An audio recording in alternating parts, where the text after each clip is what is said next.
Hello everyone, मैं आदर्श कुमार। स्वागत है हमारे आदर्श विजनरी यूट्यूब चैनल में।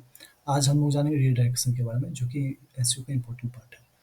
तो रीडायरेक्शन में मैक्सिमम जो यूज़ किए जाते हैं वो 301 और 302 रीडायरेक्शन के यूज़ किए जाते हैं। इसमें आज हम बेसिकली समझेंगे 301 रीडायरेक्शन क्या होता है, 302 रीडायरेक्शन क्या होते हैं, इनके बीच क्या अंतर है और एसईओ पर क्या इम्पैक्ट डालता है, इसके बारे में समझेंगे। इवेंट यूज़ 301 रीडायरेक्ट 301 रीडायरेक्ट का यूज़ कब करते हैं एंड 302 रीडायरेक्ट का यूज़ कब करते हैं। आइए, तो इसको जानने से पहले एक छोटा सा एग्जांपल के तौर पर पहले 301 रिडक्शन के बारे में समझते हैं। तो ये जो एग्जांपल मैं बता रहा हूँ 301 रिडक्शन के बारे में बता रहा हूँ कि यदि कोई पेज है, सपोज abc.com/limो, ये कोई पेज है लीमो के नाम से। तो यदि वो इस पेज से बना हुआ है, लेकिन अब हम चाह रहे हैं कि ये पेज को इस यूआरएल को अपडेट करके एक नया यूआरएल बना दिया जाए और इसको हटा दिया जाए। तो सपोज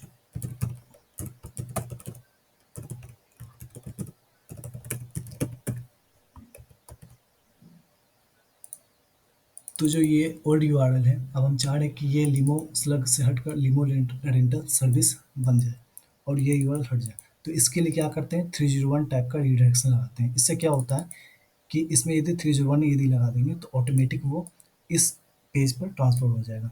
यानी गूगल का बोर्ड जैसे ही इस पर आएगा तो ऑटोमेटिक वो इस पेज पर रिडायरेक्ट हो जाएगा, क्योंकि 301 परमानेंट रिडायरेक्ट लगा दिया गया। इसके लिए 301 लगाया जाता है, या फिर इस पेज को यदि डिलीट हो जाता है या डिलीट कर दिया जाता है तो फिर ऑटोमेटिक वो इस पेज पर आ जाएगा। वो तब आएगा जब इस पेज पर आने वाले यूआरएल पर 301 रिडायरेक्शन लगा दिया जाएगा। इसलिए ये हो गया 301 का डिफरेंस। अब आते हैं अब आते हैं 302 रिडक्शन के बारे में समझते हैं।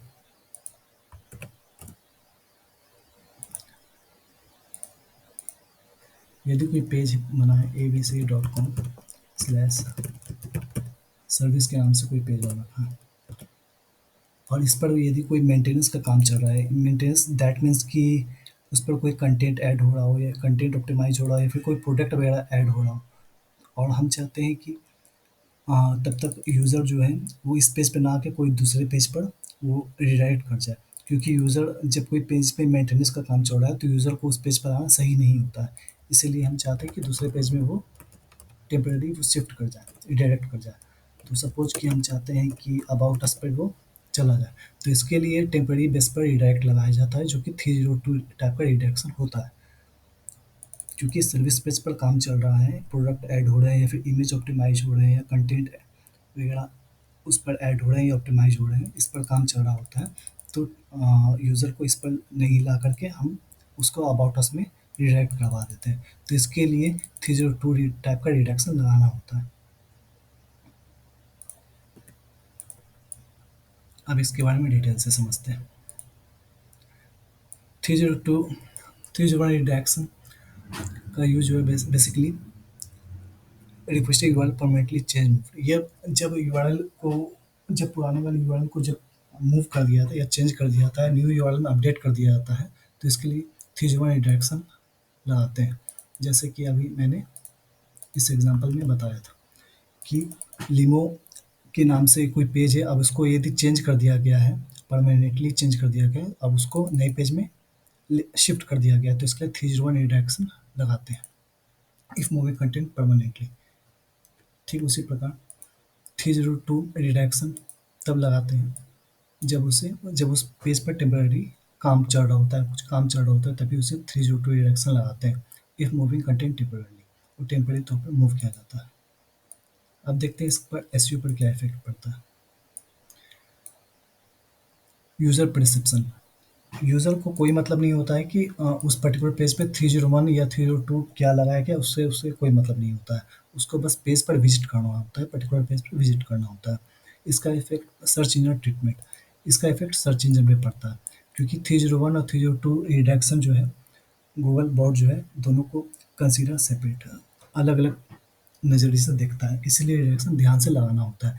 Inaccurate selection causes SEO issues. यदि रिएक्शन सही से नहीं लगाया गया है तो इससे मेजर एसईओ इशूज देखने को मिलते हैं, जो कि ये गलत इफेक्ट डालता है। Google indexing link equity 301। अब जैसे कि मैंने पहले एग्जांपल से बताया था, Google moves old pages from index. जो मेरा ये ओल्ड पेजेस है, इसको गूगल जो है 301 रिडायरेक्शन यदि इसमें लगाया गया है, तो गूगल जो है इस पेज को वो इंडेक्स से रोक देता है। ये पुराने वाले पेज को इंडेक्स नहीं करता है, वो इंडेक्स अब नए वाले पेज को करेगा, जो कि ये है। आगे most link equity transfer to new world. इस पर चूंकि ये पुराना पेज है, इस पर ऑलरेडी इंटर वेबसाइट पे इंटरलिंकिंग हो रखा होगा ऑलरेडी, या फिर इस पर बैकलिंक बन रखे होंगे। तो ये जैसे ही गूगल का क्रॉलर या बॉट इस पर जैसे ही जाएगा, तो ऑटोमेटिक वो नए पेज पर वो रिडायरेक्ट कर जाएगा। यानी बॉट को पता पड़ जाएगा, हाँ भाई इसमें 301 रिडायरेक्ट लगाया गया है, और वो इस पर ऑटोमेटिक आ जाएगा। इससे होता क्या है कि इसका इस पर जो लिंक अथॉरिटी या लिंक जूस है, वो नए वाले पेज पर ट्रांसफ़र ऑटोमेटिक हो जाता है। यस। या फिर इस पर कोई भी बैकलिंक बने हुए हैं, तो ऑटोमेटिक वो इसका जो अथॉरिटी है वो इसमें पास हो जाता है, और इस पेज का जो भी ट्रैफिक है वो नए वाले यूआरएल में शिफ्ट हो जाता है। तो इसीलिए 301 रिडायरेक्शन इसमें ज़रूरी है लगाना। Search most link equity transfer to new. ठीक है। अब आते हैं 302 रिडायरेक्शन के बारे में। इसका जो है ओरिजिनल पेज रिमेन इंडेक्स्ड। इसमें ओरिजिनल पेज भी इंडेक्स कर रहा होता है। जैसे कि मैंने एग्जांपल में बताया था कि सर्विस पेज पर कोई भी काम चल रहा होता है और उसको अबाउट अस में रिडायरेक्ट किया गया है, तो सर्विस पेज पर चूंकि टेम्पररी रिडायरेक्ट 302 रिडायरेक्शन लगाया गया है, तो उसका इंडेक्स जो है रिमेन बना रहेगा। उसको इंडेक्स से नहीं हटाएगा, बल्कि वो इंडेक्स वो करता रहेगा। बस उस पर टेम्पररी काम चल रहा होता है, इसीलिए 302 रिडायरेक्शन लगाकर किसी और पेज पे मूव कर दिया गया है। बस no link equity transfer to new URL. इसका जो लिंक इक्विटी है, उसका लिंक इक्विटी न्यू यूआरएल पे पास नहीं होगा, क्योंकि ये टेम्पररी रिडक्शन लग रखा है। इसका लिंक अथॉरिटी पास नहीं होगा दूसरे यूआरएल पर। व्हेन टू यूज 301 रिडक्शन, इसके बारे में 301 रिडक्शन का यूज़ कब करते हैं? Permanently change URL of web page. जब परमानेंटली चेंज कर दिया तो यूज़ करेंगे। Migrate to a new domain permanently, जब न्यू डोमेन परमानेंटली मूव कर देगा तो यूज़ कर सकते हैं। Switch from HTTP to HTTPS, जब इस पर स्विच किया जा रहा है तो यूज़ कर सकते हैं। फिक्स नॉन डब्ल्यू और W duplicate content issue. Merge two और मोर पेजेस और website permanently. Permanently change URL structure, जब परमानेंटली चेंज कर दिया गया यूआरएल स्ट्रक्चर को या न्यू यूआरएल बन गया है, तो उसमें भी 301 रिडक्शन का यूज़ करते हैं। वही 302 रिडक्शन का बात किया जाए, तो इसमें रिडक्शन बेस्ड ऑन लोकेशन और लैंग्वेज हेड फ्लैग का बोल सकते हैं। उसमें यदि टेम्परेरी रिडक्शन करना है तो उसके लिए यूज़ कर सकते हैं। A B split testing functionality और डिज़ाइन, इसके लिए 302 टेम्परेरी रिडक्शन का यूज़ कर सकते हैं। Get feedback on new page without affecting old rankings, इसके लिए 302 रैंक यूज़ कर सकते हैं। Running a promotion temporary redirect to sales page. Sales पे यदि कोई टेम्परेरी उस पर काम चल रहा है, या फिर हम चाह रहे हैं कि कोई सेल चल रहा है और हम चाह रहे हैं पर्टिकुलर पेज पे विजिट ना करके दूसरे पेज पर विजिट कर दिया जाए, या फिर उसमें ब्लैक फ्राइडे सेल चल रहा है, उस पर एक नया पेज बने हैं, यूज़र को डायरेक्ट उसी पर यदि ट्रांसफ़र कर दिया जाए, रिडायरेक्ट कर दिया जाए, तो इसके लिए भी 302 रिडक्शन लगा सकते हैं। ठीक है। तो ओवरऑल ये समझ में आ रहा है कि 301 रिडक्शन जो है परमानेंट रिडक्शन है, और इस पर गूगल का बॉट जो है ओल्ड यूआरएल से न्यू यूआरएल में स्विच कर जाता है। इसका जो लिंक अथॉरिटी बिल्कुल पास हो जाता है। लेकिन 302 रिडक्शन में ये पास नहीं होता है। इसमें लिंक इक्विटी पहले वाले एग्जिस्टिंग पेज पे ही बना रहता है, और 30 और दूसरे वाले पे भी बना रहता है। लेकिन हाँ, इसमें एक चीज़ ध्यान रखना होता है 302 रिडक्शन में, कि इसको जब भी पेज बन रहे होते हैं तो 302 रिडक्शन लगा दिया जाता है बेसिकली। तो इसको लंबे समय तक 302 रिडक्शन ना लगाए रखें, क्योंकि यदि लंबे समय तक यदि मेंटेनेंस चल रहा है 302 रिडक्शन लगाए रखे, तो गूगल उसको ऑटोमेटिक 301 में कन्वर्ट कर देता है।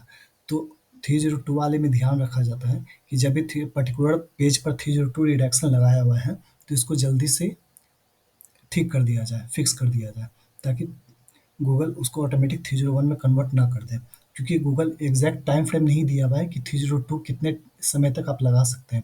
आप इसको जितने जल्दी से जल्दी आप 302 को आप सॉल्व कर देते हैं, जितने जल्दी से जल्दी आप 302 को आप उस पेज को मेंटेनेंस सही कर लेते हैं, और 302 को आप हटा लेना सही है। नहीं तो फिर गूगल ऑटोमेटिक 302 को 301 में बदल देता है। तो इसको ये ध्यान रखना ज़रूरी है। तो आज हम आज आप लोग जाने कि 301, 302 रिडक्शन के बारे में कि इसका यूज़ किस तरह से होता है और इसके गूगल पर क्या इफ़ेक्ट पड़ता है। उम्मीद है आपको ये वीडियो समझ में आया होगा, अच्छा लगा होगा। इस तरह के वीडियो देखते रहने के लिए हमारे चैनल को सब्सक्राइब करें। धन्यवाद।